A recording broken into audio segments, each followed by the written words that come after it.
Josué. Amén. Capítulo 2, versículos 6 al 11. Jueces, capítulo 2, 6 en adelante. Amén. Gloria al Señor. Leemos la palabra de Dios en el nombre del Padre, del Hijo y del Espíritu Santo. Porque ya Josué había despedido al pueblo, y los hijos de Israel se habían ido cada uno a su heredad para poseerla. Y el pueblo había servido a Jehová todo el tiempo de Josué y todo el tiempo de los ancianos que sobrevivieron a Josué, los cuales habían visto todas las grandes obras de Jehová que él había hecho por Israel. Pero murió Josué, hijo de Nun, siervo de Jehová, siendo de 110 años. Y lo sepultaron en su heredad en Timnasera, en el monte de Efraín, al norte del monte de Gaas. Y toda aquella generación también fue reunida a sus padres. Y se levantó después de ellos otra generación que no conocía a Jehová, ni la obra que él había hecho por Israel. Después los hijos de Israel hicieron lo malo ante los ojos de Jehová y sirvieron a los Baales. Quiero que leamos todos el 10. Y toda aquella generación también fue reunida a sus padres, y se levantó después de ellos otra generación que no conocía a Jehová, ni la obra que él había hecho por Israel. Amén. Puede sentarse.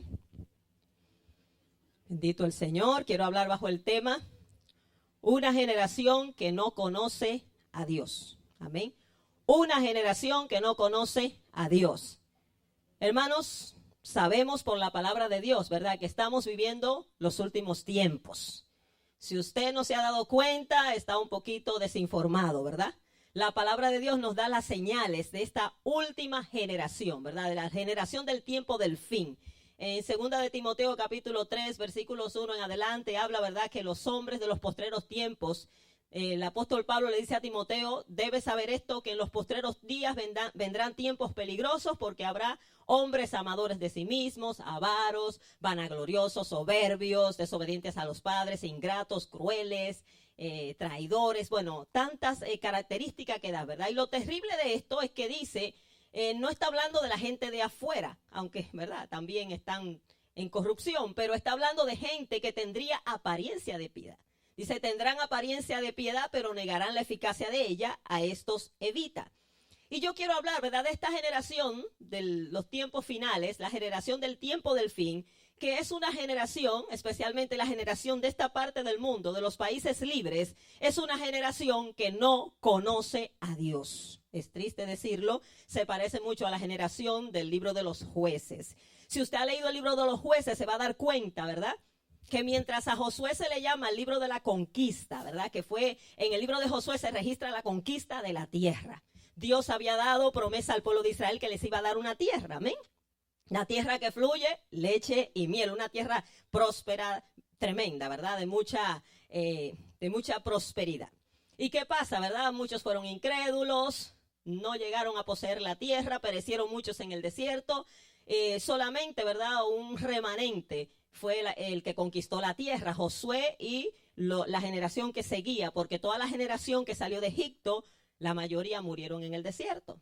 ¿Y qué sucede, verdad? En el libro de Josué se conquista la tierra. Tremendo, ¿verdad? Conquista. Vemos a Dios haciendo cosas tremendas, peleando por Israel, entregándoles la tierra, derrotando a sus enemigos. Pero en el libro de Jueces hay una característica. A este libro se le llama el libro de la derrota.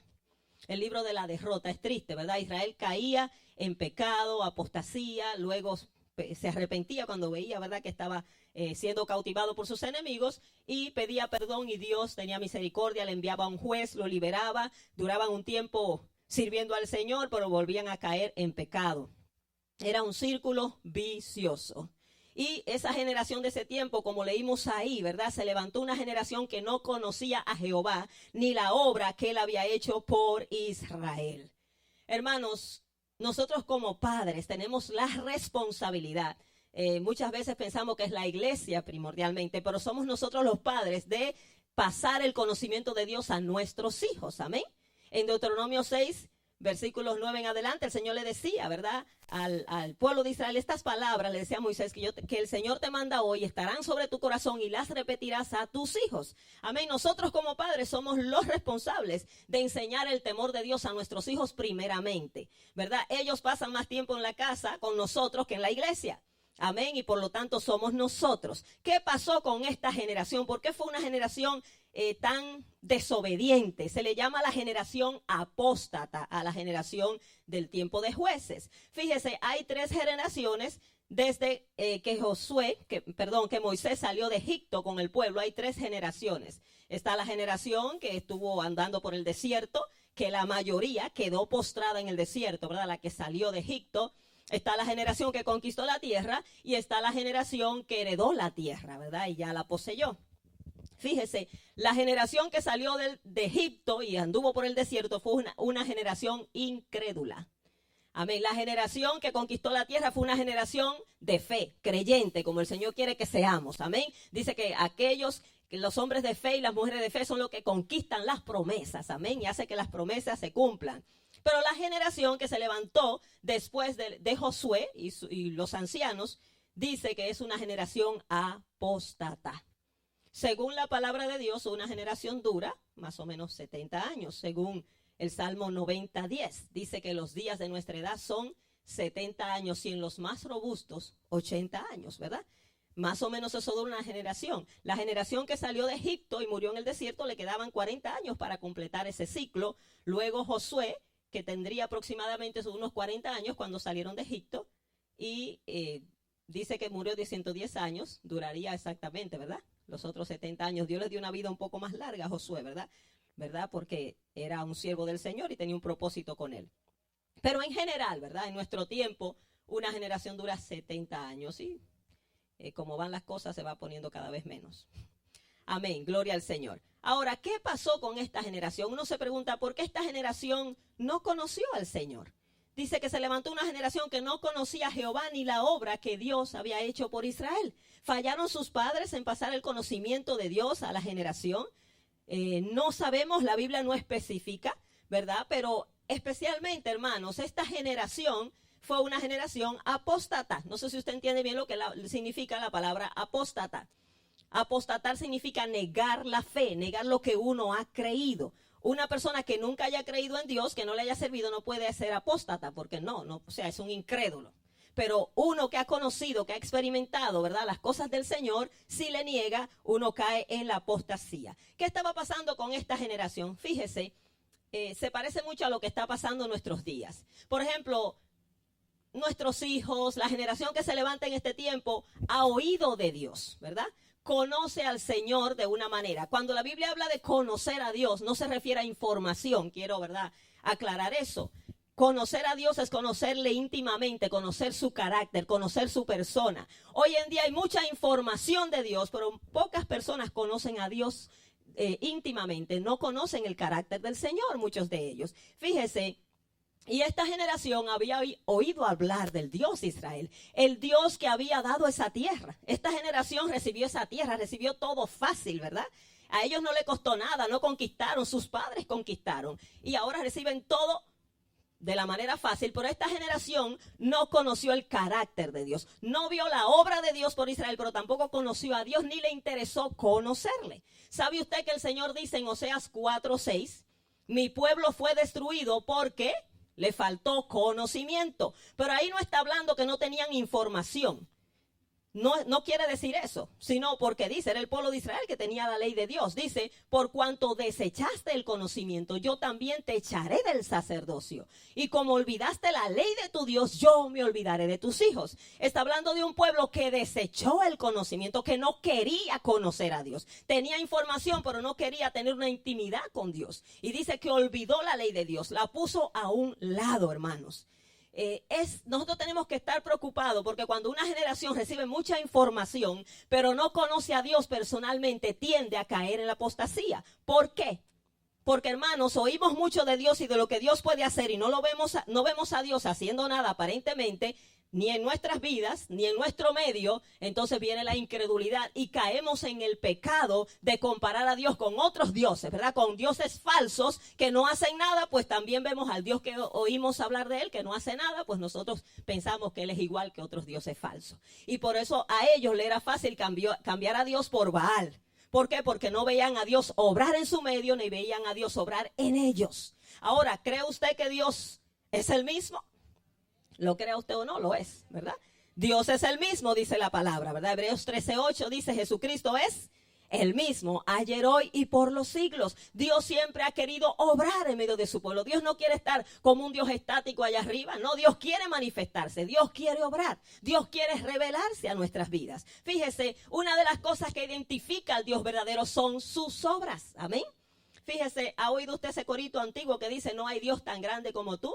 No hay Dios que pueda hacer las obras que tú haces. El Dios de Israel se dio a conocer por sus obras. Amén. Cuando el pueblo salió de Egipto, que se encontró con el Mar Rojo, y allí fueron incrédulos, dudaron de Dios. Cuando Dios abre el mar, ¿verdad? Y ellos pasan en seco, un milagro tan majestuoso, tan tremendo, el pueblo cantó al Señor. Se regocijó. En Éxodo 15:11 el pueblo tuvo que declarar, ¿quién como tú, oh Jehová, entre los dioses? ¿Quién como tú, magnífico en santidad, terrible en maravillosas hazañas, hacedor de prodigios? Nuestro Dios es hacedor de prodigios, es hacedor de milagros, amén. Nuestro Dios tiene todo el poder. Él no es un ídolo.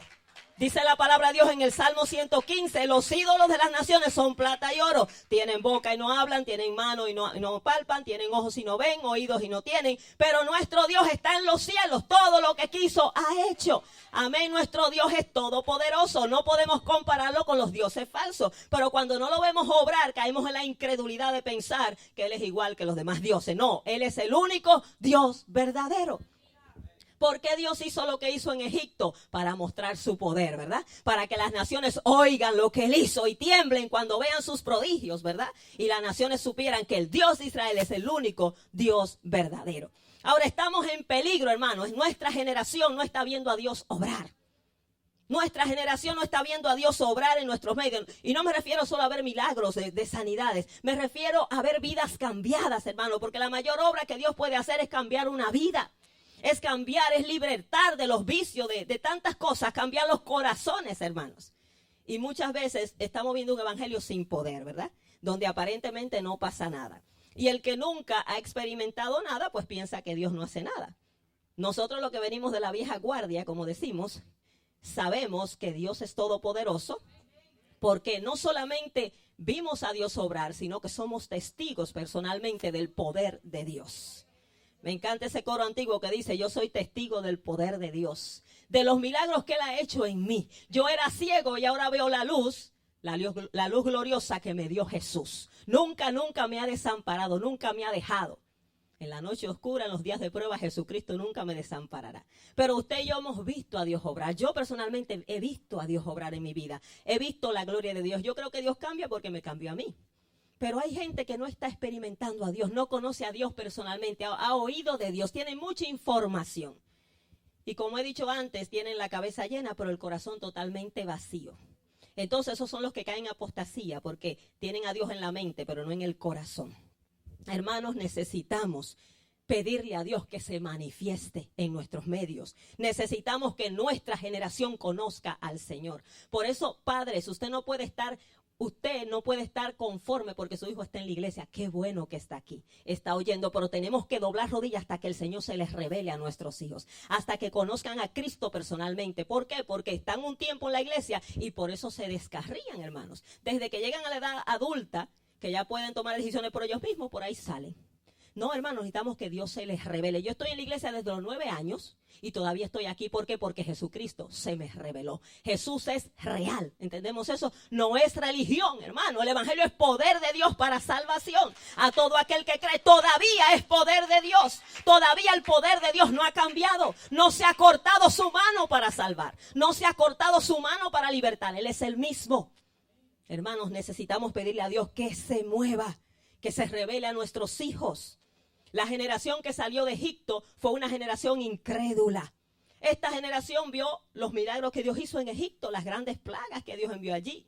vio a Dios abrir el mar, enviarle comida del cielo. Usted dirá, bueno, porque fueron incrédulos, vieron la obra de Dios. Sí, ellos vieron el poder de Dios, pero ellos no conocieron el carácter de Dios. No querían conocer a Dios, ellos le huían a Dios. Le decían a Moisés, ay, que no nos hable Dios, háblanos tú, Moisés, no tenemos miedo a Dios. ¿Por qué? Porque no querían dejar sus malos caminos. Ellos creían que Dios era poderoso, pero no que era todopoderoso. Ellos creían que Dios podía hacer algunas cosas, pero otras no. Pudo abrir el mar, pudo sacarlos de Egipto, pero no podía introducirlos a la tierra prometida. Hermano, no creían completamente en Dios. Creían a medias. Esta generación quedó postrada en el desierto, lo sabemos, ¿verdad? Ellos en sí no querían servir a Dios. Ellos querían que Dios fuera su sirviente. ¿Sí? Ellos no querían hacer lo que Dios les mandaba. Ellos querían darle órdenes a Dios. Y Señor, y queremos esto, y queremos aquello, y no nos gusta esa manada, danos carne, Señor, queremos estar cómodos, mira, este viaje no nos gusta, que era lo que pensaba este pueblo, que Dios estaba ahí para servirle. No, ellos tenían que servir a Dios, Dios iba a proveer sus necesidades, pero se quejaban de todo. Una generación que quería hacer las cosas a su manera, no a la manera de Dios. Por eso dice la Biblia que cayeron postrados en el desierto. Quiero que vayan conmigo al libro de Hebreos, capítulo 3, versículo 7 en adelante. Hablando de esta generación, la que salió con Moisés de Egipto, dice, por lo cual dice, como nos lo dice en este tiempo a nosotros, como dice el Espíritu Santo, si oyereis hoy su voz, no endurezcáis vuestros corazones, como en la provocación, en el día de la tentación en el desierto, donde me tentaron vuestros padres, me probaron y vieron mis obras 40 años, a causa de lo cual me disgusté contra esa generación y dije, siempre andan vagando en su corazón y no han conocido mis caminos. Por tanto, juré en mi ira, no entrarán en mi reposo. Versículo 16. ¿Quiénes fueron los que habiendo oído le provocaron? ¿No fueron todos los que salieron de Egipto por mano de Moisés? ¿Y con quiénes estuvo él disgustado 40 años? ¿No fue con los que pecaron, cuyos cuerpos cayeron en el desierto? ¿Y a quiénes juró que no entrarían en su reposo, sino a aquellos que desobedecieron? Y vemos que no pudieron entrar a causa de incredulidad. Esta generación no tuvo la fe suficiente para creer que Dios les iba a dar la tierra. No creyeron la promesa. Amén. No creyeron que Dios era todopoderoso y no entraron. Perecieron en el desierto. Dios se enojó con ellos. ¿Usted sabe que la incredulidad a Dios lo enoja? A Dios lo enoja la incredulidad. Pero ser incrédulo no es decir yo no creo en Dios. Eso no es ser incrédulo. Yo creo que casi la mayoría de la gente cree en Dios, ¿verdad? Cree que hay un Dios, lo sabemos. Hasta el diablo lo sabe. Los demonios creen y tiemblan. Muy pocas personas dirán yo no creo en Dios, y si lo dicen, la Biblia le dice que es un completo necio. Dice el necio en su corazón no hay Dios, porque evidencias de que hay un Dios hay, hermano, demasiadas. La creación nos dice que hay un Dios. Los cielos cuentan la gloria de Dios. El firmamento anuncia la obra de sus manos. Hay una conciencia, hermano, que nos dice que hay un ser sobrenatural al cual un día vamos a dar cuenta. Y por eso es que el hombre desde la antigüedad ha buscado a quien adorar. Él sabe que hay un Dios, lo que no le conoce. Pero la palabra de Dios, la Biblia y Jesús nos dan a conocer quién es Dios. La creación nos dice que hay un Dios, pero la Biblia nos dice quién es ese Dios. Y casi todo el mundo sabe que hay un Dios, ¿verdad? Pero no basta con yo creer que hay. Tenemos que obedecerle, creer su palabra. Y ser incrédulo no es simplemente yo decir no creo, no. Con nuestros hechos, a veces decimos creer con la boca, pero nuestros hechos dicen que no creemos. ¿Por qué? Porque no actuamos de una manera como si tuviéramos fe. Y la generación que salió del desierto fue una generación incrédula. Y la Biblia dice que cayeron postrados en el desierto, no obtuvieron las promesas, no obtuvieron nada. Amén. Pero está la otra generación, la generación siguiente, ¿verdad? Que fue una generación de fe. De la vieja generación quedaron solamente Josué y Caleb. Y bueno, y los sacerdotes, ¿verdad? La gente que le creyó a Dios. Pero vemos a esa generación que se levantó en el desierto, que salieron niños de la tierra prometida, los que nacieron en el desierto. Esta fue la generación guiada por Josué que conquistó la tierra prometida. Esta generación alcanzó la promesa, ¿ven? Vieron la promesa de Dios cumplida. Ellos se dejaron guiar por Dios, obedecieron a Dios, hicieron las cosas a la manera de Dios. De tal manera que Josué en el capítulo 24, si retrocedemos unos capítulos ahí, Josué está bien cerquita de Jueces. Josué 24:14, Josué les hace este desafío a la generación. ya después que habían conquistado la tierra. Oiga lo que le dice Josué. Ahora pues, temed a Jehová y servidle con integridad y en verdad. Y quitad de entre vosotros los dioses a los cuales sirvieron vuestros padres al otro lado del río y en Egipto. Y servid a Jehová. Él le dice, ok, vamos a servir al Señor. Hemos visto su promesa cumplida, nos ha dado la tierra. Hemos visto que Él ha sido fiel. Vamos a servirle en integridad y en verdad. A Dios nunca se le sirve a medias. Amén. A Dios hay que servirle con integridad. La palabra integridad significa por completo. Hay gente que quiere servir a Dios, pero quiere tener cosas oscuritas por ahí, cosas que no entregan completamente. Señor, te sirvo, pero en esta área no te metas. En mis relaciones no te metas, con mi dinero no te metas. O sea, no, Dios es el dueño de nuestra vida. Como decía un predicador, Él no viene a nuestro corazón a ocupar un rincón, Él viene a poseerlo. Él viene a ser el dueño y el amo y señor de nuestras vidas. Y si le vamos a servir, pues debe ser en integridad y en verdad, o sea, con todo nuestro corazón. Y cuando nosotros venimos a servir al Señor, tenemos que quitar esos dioses ajenos.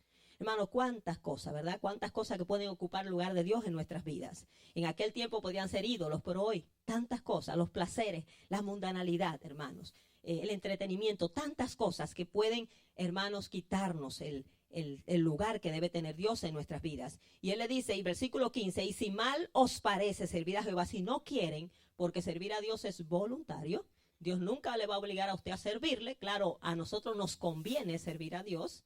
Hay gente que cree como que Dios le necesita o como que Dios va a ganar algo con que ellos le sirvan. Dios simplemente nos ama. Amén.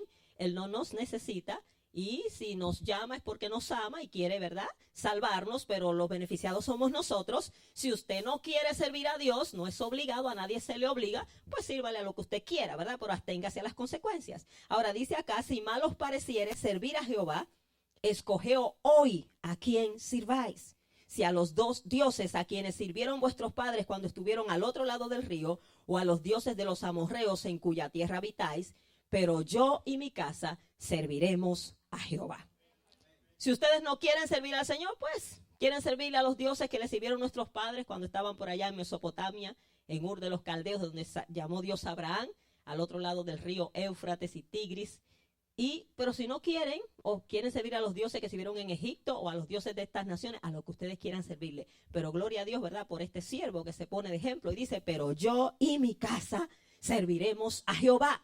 Dios está llamando hombres y mujeres, amén, que tomen ese desafío. Padres de familia, amén, padres, hermanos líderes de hoy que digan, yo y mi casa serviremos al Señor. Nosotros ponemos el ejemplo, nosotros somos el ejemplo a seguir de nuestros hijos. Oiga, Josué fue un ejemplo de líder, gloria al Señor, y su generación pues tuvo todavía temor de Dios, ¿verdad? La generación siguiente fue la que se apartó del Señor. Ahora, esta fue una generación apóstata, vamos a hablar un poquito más de esta generación. Esta generación que sucedió a la de Josué fue una generación que todo lo tuvo fácil. Tuvo la tierra, no tuvo que pelear por ella, todo obtuvo la bendición. Qué tremendo, ¿verdad? Son aquellos que están en la iglesia quizás desde pequeños, tienen todo a la mano. Mire, usted tiene una Biblia en la mano y usted quizás ni la valora, ni la lee, quizás está toda llena de polvo en su casa y usted no sabe el trabajo que costó que usted tuviera una Biblia en español.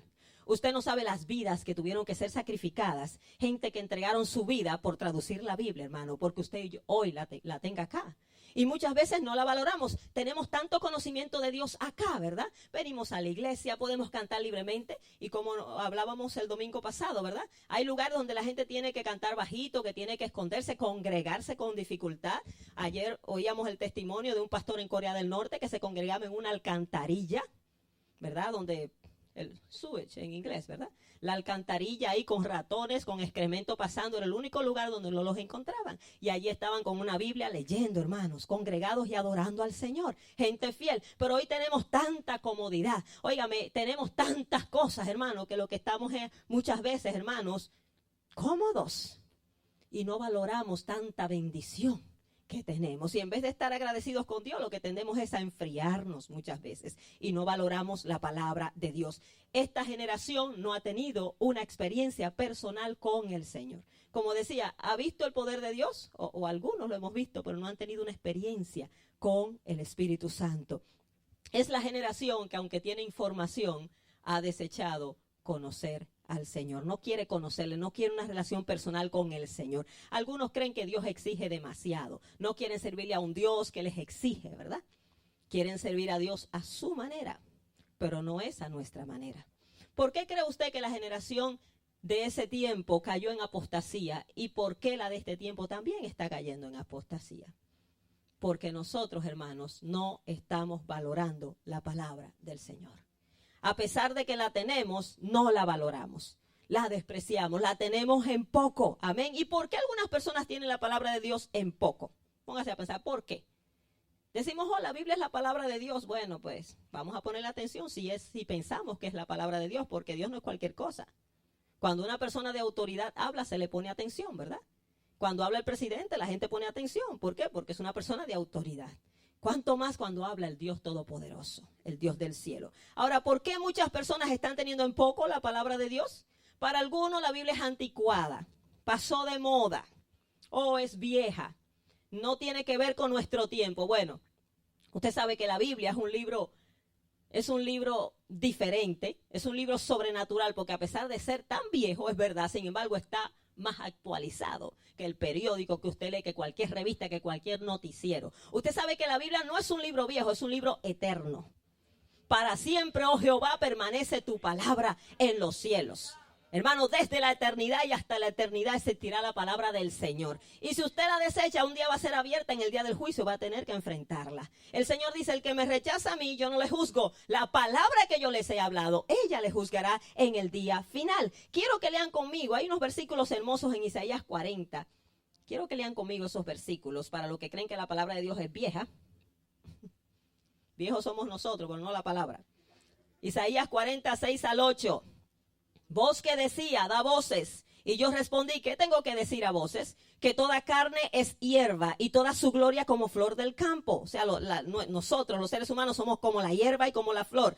La hierba se seca y la flor se marchita, porque el viento de Jehová sopló en ella. Ciertamente como hierba es el pueblo, ¿verdad? Como hierba y como flor. No importa lo bellos que nos consideremos, que estamos en la flor de nuestra juventud, hermanos, nos marchitamos y nos morimos. Y no necesitamos ser viejos para morirnos. Hoy se muere, todo tipo de edad se muere. Ahora dice el versículo 8, sécase la hierba, marchítase la flor, mas la palabra del Dios nuestro permanece para siempre. Jesucristo dijo, cielo y tierra pasarán. Entonces la palabra permanece, es eterna, no es anticuada, es eterna. Hay personas que piensan que la palabra no se va a cumplir. Dirán, bueno, que tanto que dicen que Cristo viene y no viene y como que no tienen fe, no quieren creer. Bueno, sabemos que, como dice la palabra, Jesucristo ha tardado dando oportunidad a que la gente se arrepienta, ¿verdad? Por su misericordia, ¿verdad? Pero hermano, si usted ha leído la Biblia y sabe todas las profecías que se han dicho en la Biblia, la mayoría que se han dicho con tanto tiempo de anticipación y se han cumplido, hay muchísimas cosas que se han cumplido. Todo lo que se dijo referente a Cristo en el Antiguo Testamento, su primera venida se cumplió al pie de la letra, ¿verdad? Pero también se va a cumplir lo que falta. Hasta aquí la Biblia ha sido veraz. Hasta aquí no ha caído a tierra ninguna de sus palabras. Amén. Y Dios, hermanos, cumplirá su palabra. Tarde o temprano se verá ese cumplimiento y se sigue cumpliendo y se va a cumplir porque es palabra de Dios, no es palabra de hombre. Hay personas que piensan que la palabra de Dios no hay que tomarla en serio. Algunos piensan que es anticuada, otros piensan que no se van a cumplir. Y otros piensan, bueno, no es tan seria la cosa, no hay que tomarla tan en serio.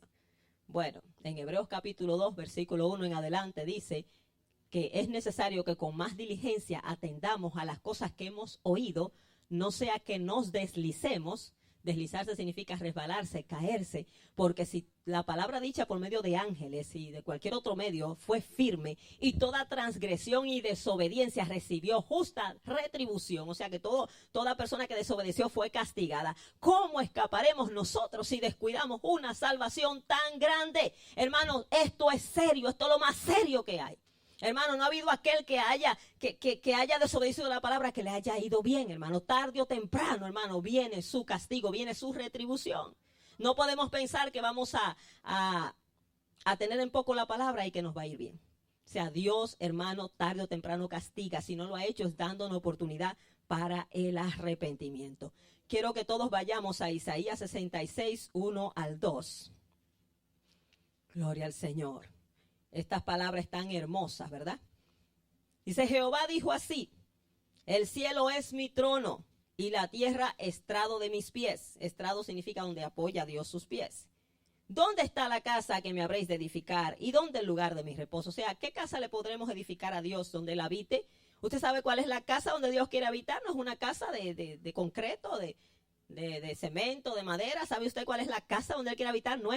Esta es la casa. Gloria a Dios. Este lugar es bonito y todo, pero Dios se mueve porque su pueblo está aquí. Pero si no estuviéramos aquí, Dios está acá. Esta es la casa donde Él quiere habitar. Ahora, Dios es tan grande que el cielo es su trono, la tierra donde Él apoya. Imagínense lo grande que es Dios. Sin embargo, tremendo lo que dice el versículo 2. Mi mano hizo todas estas cosas. Y así todas estas cosas fueron, dice Jehová. Dios, el que hizo todas las cosas, el Todopoderoso, dice, pero miraré a aquel que es pobre y humilde de espíritu y que tiembla a mi palabra. Miraré a aquel que es pobre y humilde de espíritu. ¿Quién es un pobre y humilde de espíritu? Una persona que siempre está necesitada de Dios. Una persona que siempre viene buscándole más. Yo te necesito, Señor, sin ti no puedo vivir. Una persona que reconoce su necesidad de Dios. Todos estamos necesitados, pero no todos reconocemos la necesidad que tenemos de Dios. Muchas veces por estar llenándonos de cosas del mundo no sentimos la necesidad. Y mientras más cosas tiene la gente en la tierra, menos siente la necesidad de Dios. Hermanos, pero dice que Él mirará, Él atenderá a aquel que es pobre y humilde de espíritu y que tiembla a su palabra. Algo que el Señor le decía al hermano Santiago en el día de ayer, que su palabra no se está tomando en serio, que no estamos entendiendo, hermano, lo importante que es la palabra de Dios. No solamente ser oidores, sino que ser hacedores. Bueno, ¿estamos nosotros haciendo la voluntad de Dios? Pregúntese usted. Gloria al Señor. Pero se ha levantado una generación que tiene en poco la palabra del Señor. La palabra de Dios no se conoce, aunque teniendo tantas Biblias no la queremos leer. La tenemos en la tecnología, no la queremos buscar. Hermanos, si estamos totalmente en un desconocimiento, ni conocemos las obras de Dios, ni mucho menos el carácter de Dios, ni nos interesa. Porque le decimos, hermano, venga a estudiar la palabra, ni nos interesa. Muchas veces una generación que ha desechado a Dios, que lo ha puesto a un lado. Ahora, consecuencia de nosotros dejar a Dios y olvidarnos de Dios, eso es grave, eso es grave. Yo quiero que todos leamos en Deuteronomio capítulo 8, eso es gravísimo. Olvidarse del Señor. Versículos 11 en adelante. Lea conmigo esta palabra. Esto está tremendo. Consecuencia de nosotros dejar al Señor, olvidarnos del Señor. Cuídate de no olvidarte de Jehová tu Dios para cumplir sus mandamientos, sus decretos y sus estatutos que yo te ordeno hoy. Está hablando de no olvidarse. Olvidarse aquí no es que usted crea que no existe, sino que se olvide de sus mandamientos. No suceda que comas y te sacies y edifiques buenas casas en que habites, y tus vacas y tus ovejas se aumenten, y la plata y el oro se te multipliquen, y todo lo que tuvieres se aumente. Cuando tenemos prosperidad, tendemos a enorgullecernos. Versículo 14. Y se enorgullezca tu corazón y te olvides de Jehová tu Dios, que te sacó de tierra de Egipto, de casa de servidumbre. No te olvides que eras un esclavo, en otras palabras. No te olvides de dónde Dios te sacó. Todos nosotros estamos esclavizados en el pecado. Éramos esclavos de Satanás. Íbamos rumbo al infierno. Nunca se nos debe olvidar lo que Dios hizo por nosotros. Lo que Cristo hizo por nosotros, hermanos. Que te hizo caminar por un desierto grande y espantoso, lleno de serpientes ardientes y de escorpiones y de sed, donde no había agua, y Él te sacó agua de la roca del pedernal. Que te sustentó con maná en el desierto, comida que tus padres no habían conocido, afligiéndote y probándote para la postre hacerte bien. Y digas en tu corazón, mi poder y la fuerza de mi mano me han traído esta riqueza.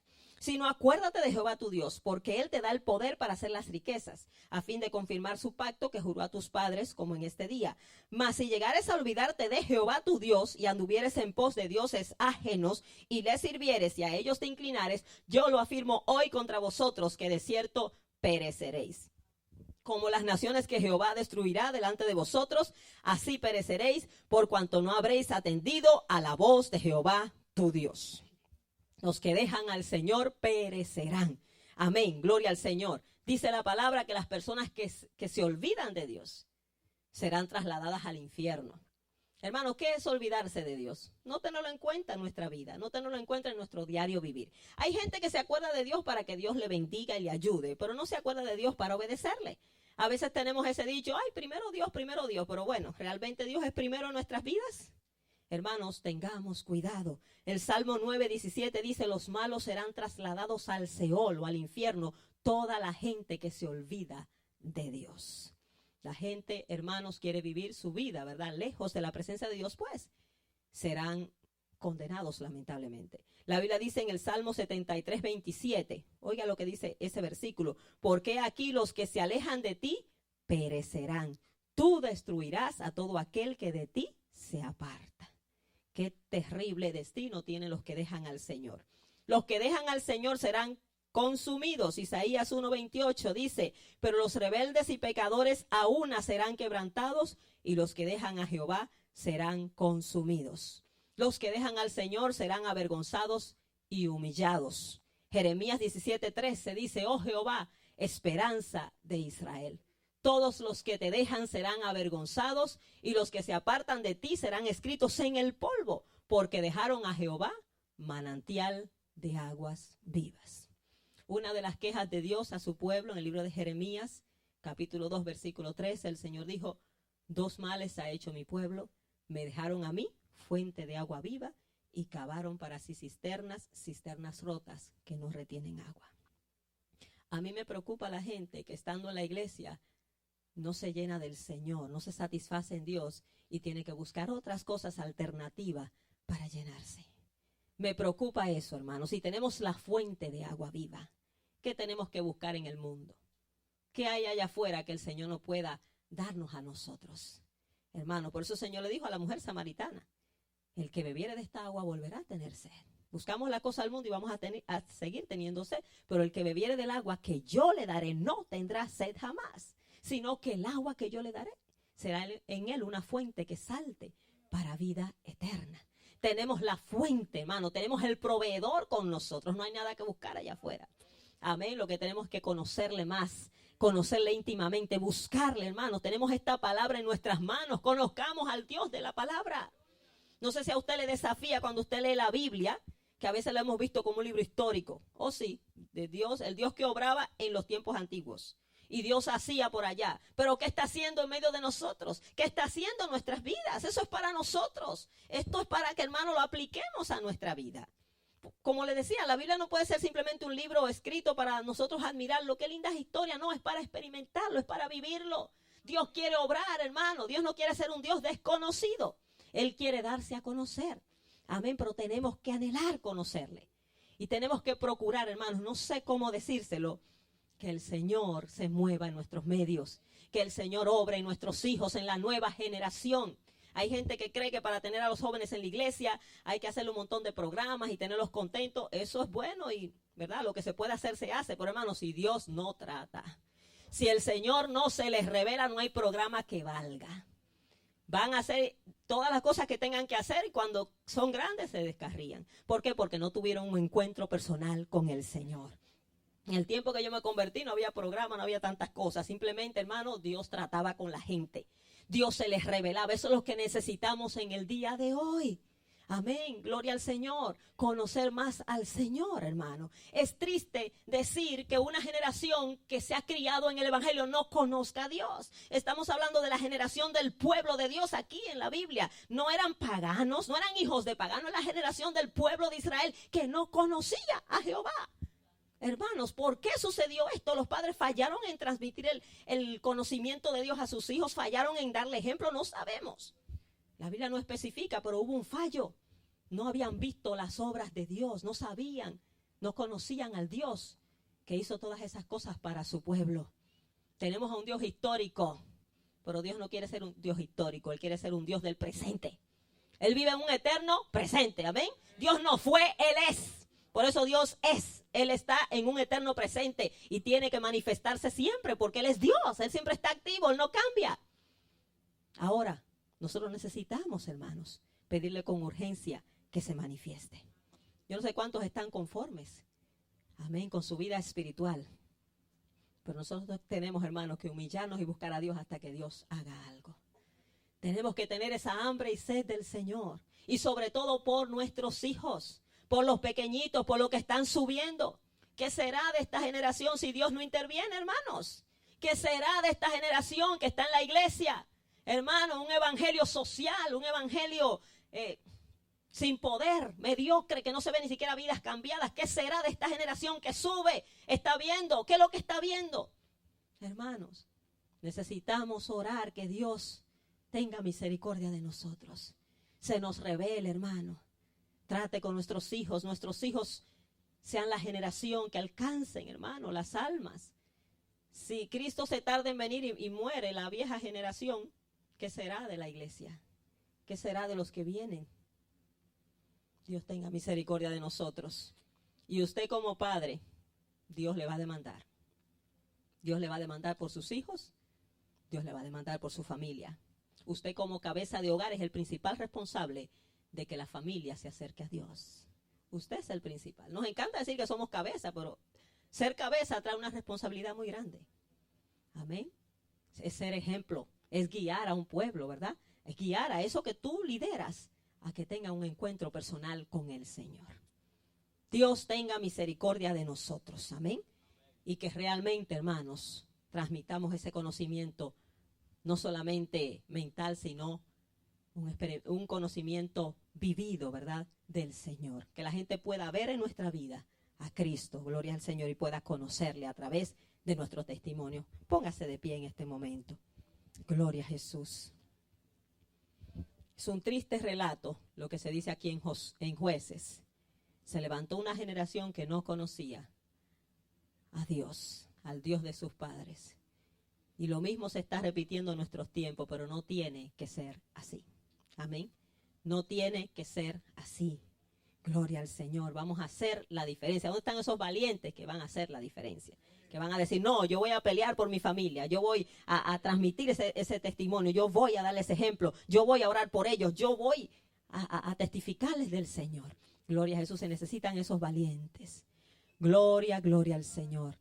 Bendito Dios. En este día, hermanos, el altar está abierto. Si usted quiere pasar, gloria a Jesús. Oramos por usted en esta mañana. Dios siga ministrando nuestras almas.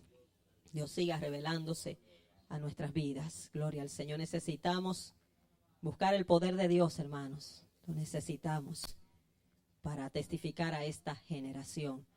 Gloria al Señor. Aleluya. Bendito sea tu nombre. Gloria a Jesús. Bendito Dios. No sé si aquí hay alguna vida que no ha confesado a Cristo como